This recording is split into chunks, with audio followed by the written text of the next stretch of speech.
사도신경하심으로 3월 21일 목요일 에바다교회 오늘을 여는 말씀 시작하겠습니다. 나는 전능하신 아버지 하나님 천지의 창조주를 믿습니다.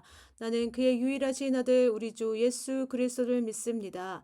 그는 성령으로 잉태되어 동정녀 마리아에게서 나시고 본디오 빌라도에게 고난을 받아 십자가에 못 박혀 죽으시고 장사된 지 사흘 만에 죽은 자 가운데서 다시 살아나셨으며 하늘에 오르시어 전능하신 아버지 하나님 우편에 앉아 계시다가 거기로부터 살아있는 자와 죽은 자를 심판하러 오십니다.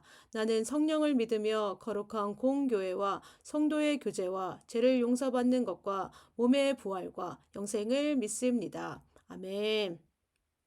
오늘 우리에게 주신 하나님의 말씀은 누가복음 20장 27절에서 40절까지 말씀입니다.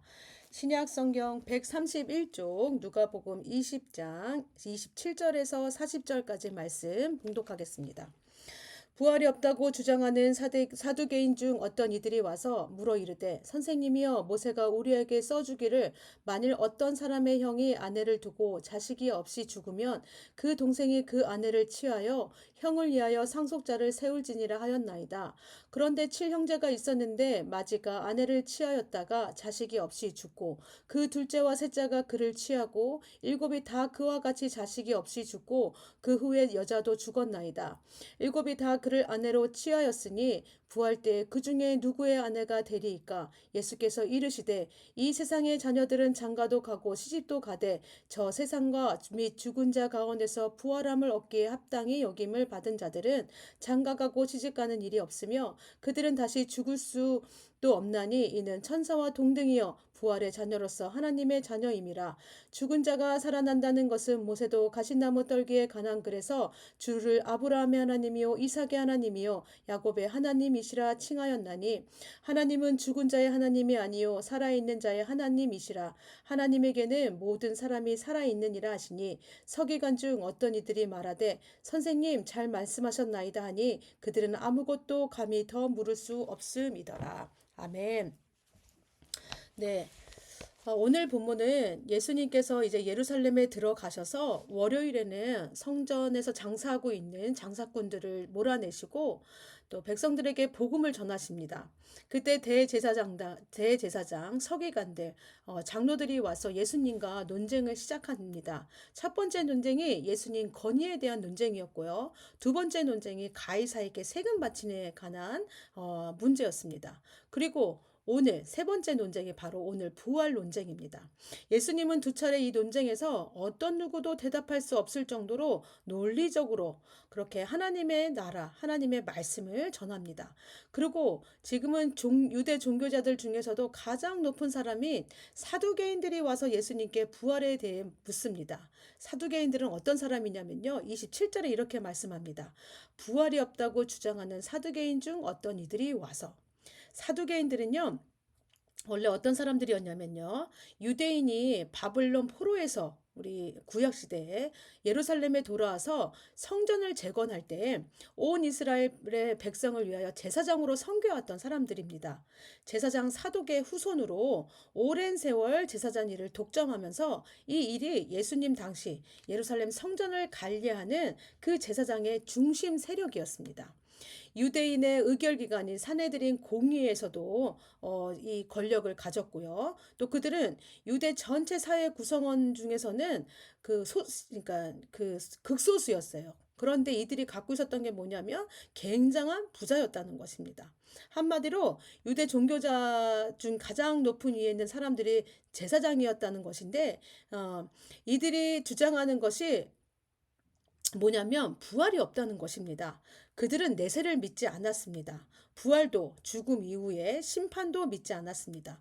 천사나 영혼의 존재도 믿지 않았습니다. 그래서 하나님을 어떻게 생각했냐면 하나님은 세상사에 간섭하지 않는 방관자라고 생각했습니다. 또 구약 성경도 오직 뭐만 봤냐면 그러니까 모세 오경만 믿었습니다. 하나님의 말씀도 자신들이 선별해서 믿었습니다. 그렇다면 이들의 신앙은 어디에 목표에 두고 이런 걸로 봤을 때 어디에 목표에 두고 있는 것 같습니까? 이들은 현실에서 잘 먹고 잘 사는 데에 목표가 있습니다.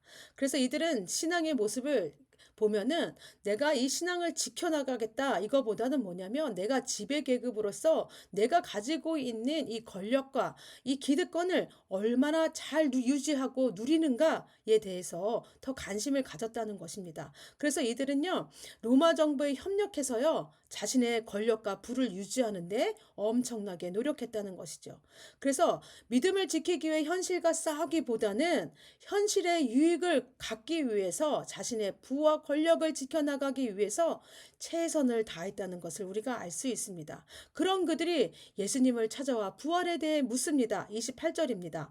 물어 이르되 선생님이여 우리가 모세가 우리에게 써주기를 만일 어떤 사람의 형이 아내를 두고 자식이 없이 죽으면 그 동생이 그 아내를 취하여 형을 위하여 상속자를 세울지니라 하였나이다.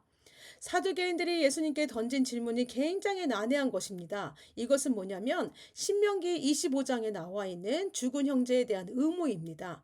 그러니까 우리도 잘 알고 있듯이 장남이 아들이 없어 죽게 되면 그 형수가 어떻게 되냐면 신명기 25장에서 그 의무를 뭐라고 했냐면 그 다음 아들, 그러니까 둘째가 그 형수와 살아야 됩니다. 둘째가 이제 그 형수와 살다가 또 아들이 없이 죽으면 셋째가 또 그 형수와 살아야 한다는 것이죠. 네, 이거에 대해서 묻는 것입니다. 이렇게 둘째부터 일곱째 아들까지 다 죽었다면 부활할 때에 그 여인은 누구의 아내가 되냐는 것이죠. 어, 어려운 질문이죠. 만약에 예수님께서 이 질문에 제대로 대답하지 못하신다면 어떤 일이 일어날까요? 예수님은요, 여러 번 제자들에게 자신의 이제 죽음에 대해서 자신이 이제 친히 죽음을 당하고 3일 만에 부활할 것이라는 것을 말씀하셨습니다. 또 의인의 부활에 대해서도 말씀하셨습니다.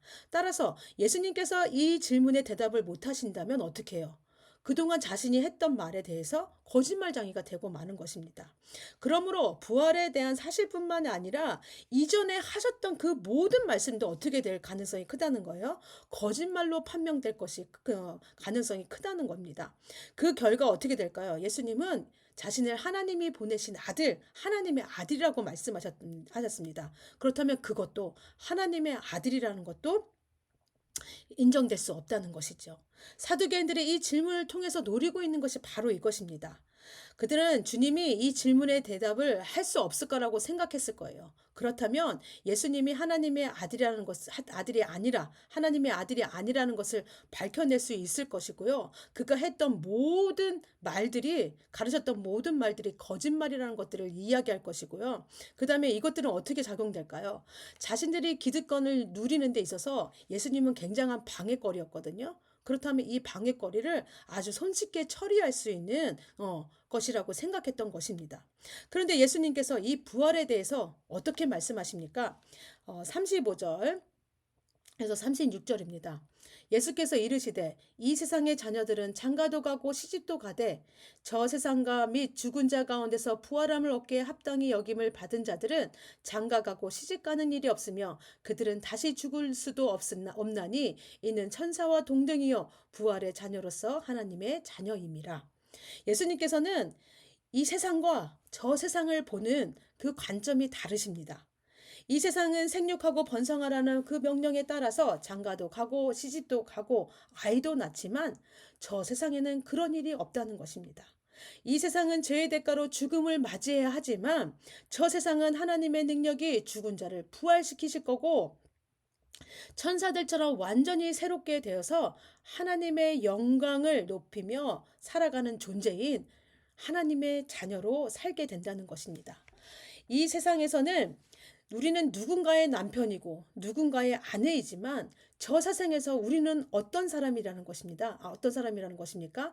그리스도의 신부가 된다는 것입니다.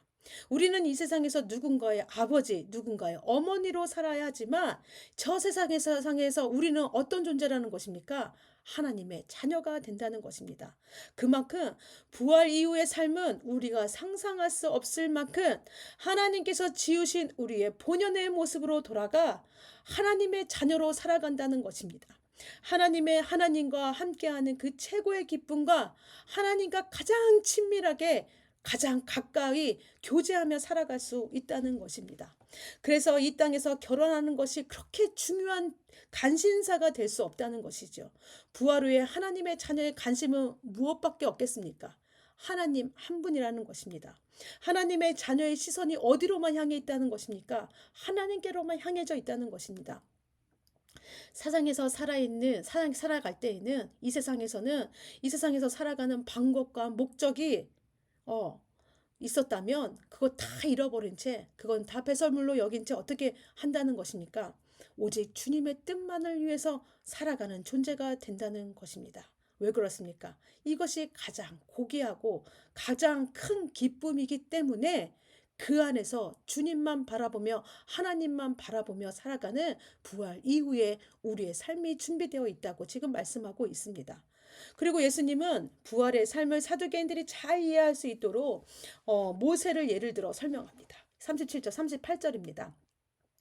죽은 자가 살아난다는 것은 모세도 가시나무 떨기에 관한 글에서 주를 아브라함의 하나님이요 이삭의 하나님이요 야곱의 하나님이라 칭하였나니 하나님은 죽은 자의 하나님이 아니요 살아있는 자의 하나님이시라. 하나님에게는 모든 사람이 살아있느니라 하시니 네, 하나님께서 모세를 부르실 때 이스라엘 백성을 구원한 모세를 부르실 때 떨기나무 사이에서 부르셨습니다. 그래서 그에게 처음 나타나셔서 자신을 소개하실 때 나는 아브라함의 하나님, 이삭의 하나님, 야곱의 하나님이라고 말씀하셨습니다. 이때 하나님은요, 나는 아브라함의 하나님이었다, 이삭의 하나님이었다, 야곱의 하나님이었다 라고 말씀하시지 않으셨습니다. 그렇게 과거형으로 말씀하지 않았다는 것이죠. 하나님은 어떻게 해요?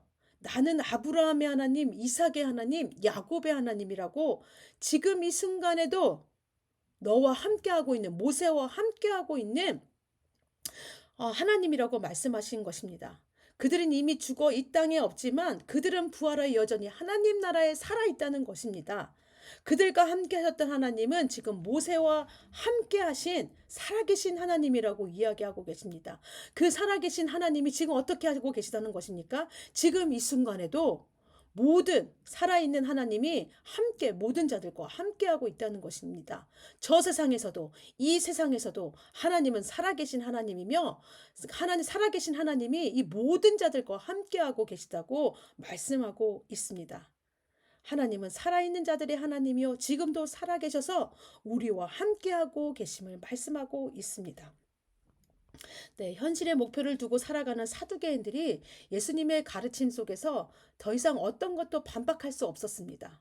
예수님 말씀 하나하나 들어보면 틀린 것이 없습니다. 반박할 것이 아무것도 없었습니다. 예수님과 사두개인들의 이 부활 논쟁에서 말씀하시는 그 부활은 무엇입니까? 여러분은 부활을 무엇이라고 생각하십니까? 예수님께서 십자가의 죽음으로 끝난 것이 아니라 다시 살아나신 이 이유, 이 사실이 우리에게 주는 의미는 무엇이겠습니까? 하나님은 죽은 자의 하나님이 아니라 살아있는 자의 하나님이라는 것입니다. 하나님은 살아서 지금도 우리와 함께 하신다는 것입니다. 우리도 이 현실에 발을 딛고 살아갑니다. 그래서 현실에 집중하다 보면 이 세상이 다인 줄 압니다. 그래서 사람들이 살아가는 그 모습처럼 세상에 목표를 두고 살아갑니다. 세상 사람들이 살아가는 그 목표를 따라 살아갑니다. 사두개인들이 살아가는 그 목표처럼 우리도 그렇게 살아가는 우리들의 모습입니다.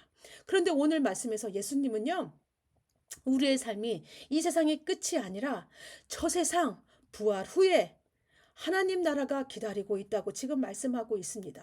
죽음 후에 부활하여 우리는 천사처럼 되고 하나님의 영광을 위하여 살아가는 하나님의 자녀가 된다고 말씀하십니다. 이 하나님의 자녀로 우리가 하나님의 참된 하나님과 함께하는 그 참된 기쁨을 누리고 하나님만 바라보면서 하나님 뜻만 쫓아가면서 살아갈 수 있다고 말씀합니다. 여러분, 이게 무엇입니까? 이것이 바로 부활의 소망입니다. 그런데 이 부활의 소망이 죽어서만 누리는 것이 아니라 하나님이 모세에게 나타나실 때 그 과거의 아브라함의 하나님, 이삭의 하나님, 야곱의 하나님으로 나타난 것이 아니라 지금도 그들과 함께 하시는 하나님, 모세와 너와 함께 한다는 그 말씀처럼 하나님은 죽은 자들의 하나님이 아니라 어떻다는 거예요? 모든 살아있는 자의 하나님이라는 것입니다. 지금 우리와 함께하고 계시는 하나님이라는 것입니다.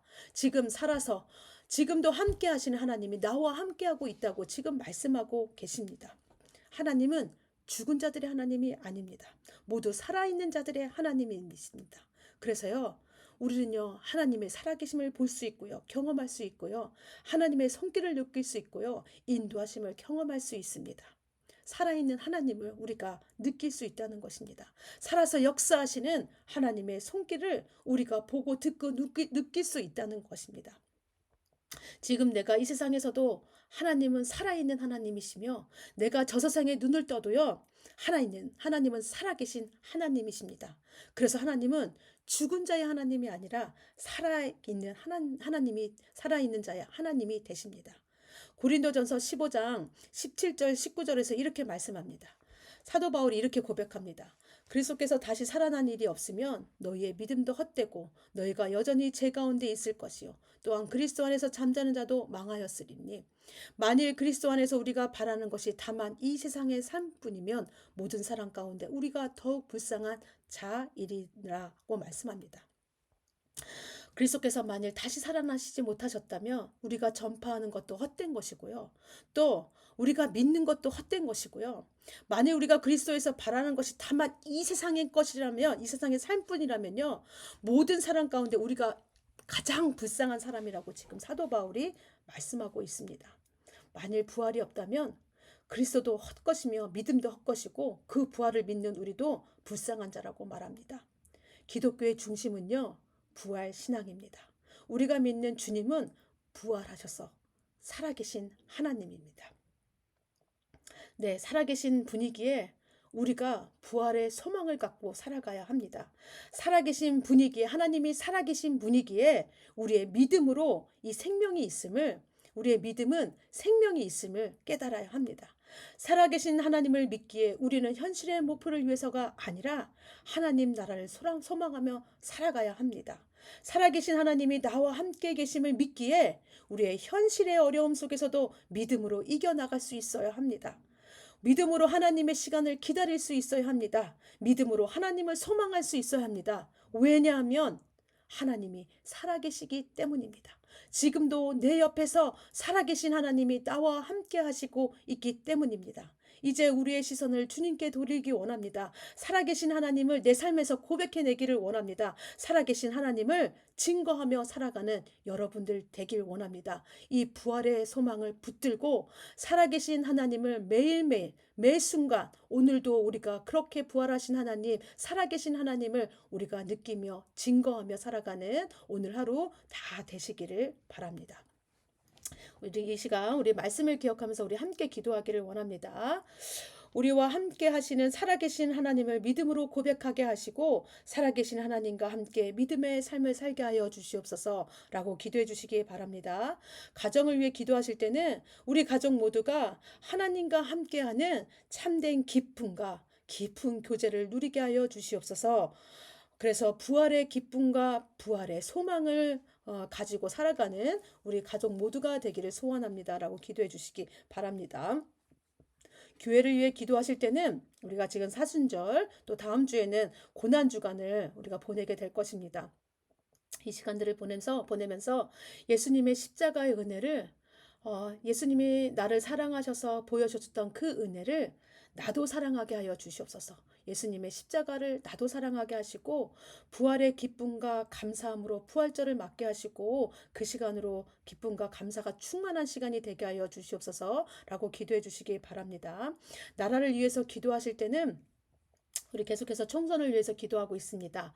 네, 하나님 우리에게 하나님의 마음을, 하나님의 시선을 가진 자, 그래서 이 땅에, 우리 땅에 힘들고 어렵고 또 소외된 이웃들을 바라볼 수 있는 눈들을 가진 그런 위정자들이 세워지게 하여 주시옵시고 국민의 일꾼들이 세워질 수 있는 그런 시간이 되게 하여 주시옵소서. 우리에게도 이 일꾼들을 뽑는 시간 가운데도 우리에게도 지혜를 주시고 우리가 기도하는 마음으로 이 시간을 준비해 나갈 수 있도록 주님 함께하여 주시옵소서라고 기도해 주시기 바랍니다.